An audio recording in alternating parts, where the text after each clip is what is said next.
Hi, my name's Tom Quiner.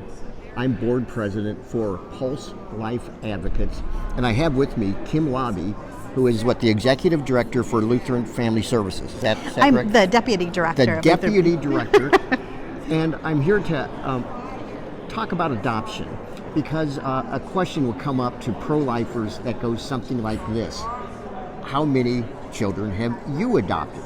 And the implication is that if you haven't adopted any children, that you're either not really pro-life or you're a no-good hypocrite. So, Kim, how would you respond to those types of challenges? Right. So the first thing that I would tell you is that not every person is going to be called to be an adopter. Now, we are all called to certainly take care of the orphan, but that can mean a variety of different things. So it may be that an older couple who is already past the parenting stages is helping another couple who is younger financially to prepare for an adoption, or perhaps they are also, our organization at Lutheran Family Service is an arm of a church body, and those church bodies, each one of those congregations, as well as individuals within those congregations, contribute towards the cost of adoption in order that it makes it less expensive for those who are, going to be adopting. So there are really a variety of ways that a person can really participate in taking care of orphans, not necessarily having to be the couple that adopts. Okay. Now, the other part of that is there's a number of couples out there that already are willing to adopt and that are waiting, and they're waiting, and they're waiting. And they're waiting because there are not children that are being available for adoption. And we know that there's a few reasons for that. One would be the birth rate, right? The birth rate has gone down. There are not as many children that are being born. And then there is also abortion and contraception that is, leading towards that birth rate being much lower than it's been in the past. So there's quite a few people that are waiting. Okay, and I guess to that point, I looked at some data before I came out here today.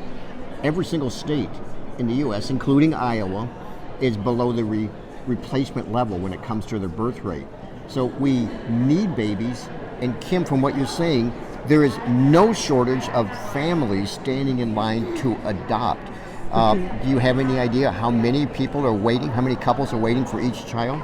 Right. I don't have that exact statistic for you, Tom, but I can tell you that our experiences at Lutheran Family Service there are no shortage of couples that want to adopt.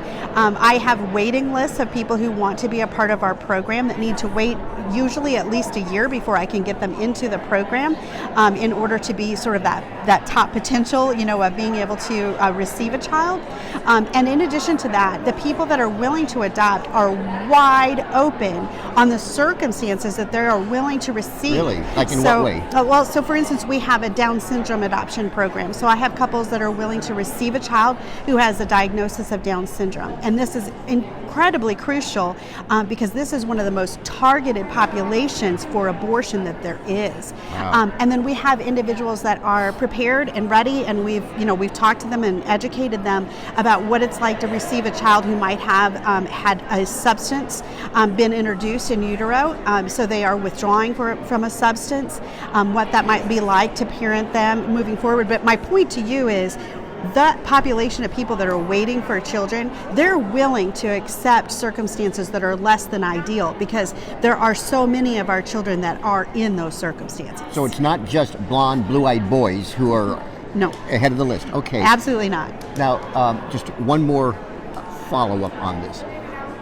You can make a case that if someone already has 3 or 4 children, it almost doesn't seem fair to allow them to adopt when there's so many couples waiting for their first child. So are those factors considered in adoption?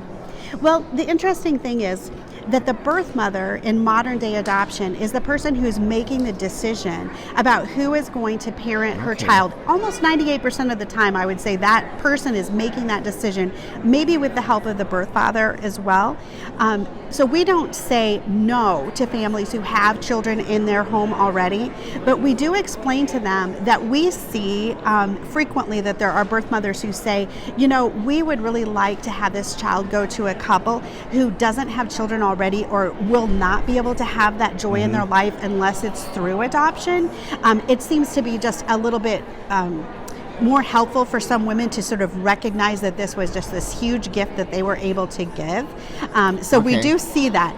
But we also need to let the Lord lead. And for some women, the idea of having older siblings in the family really is precious to them. And so they're looking for a family that may have some children in the family already. So there's definitely, a good percentage of women who want that gift to be given, but we don't say no to families of any makeup, in that regard of whether or not they have children already. But it can be a little harder. They can wait a little longer.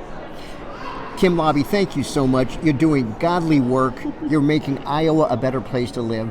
Ladies and gentlemen, the adoption option is the solution.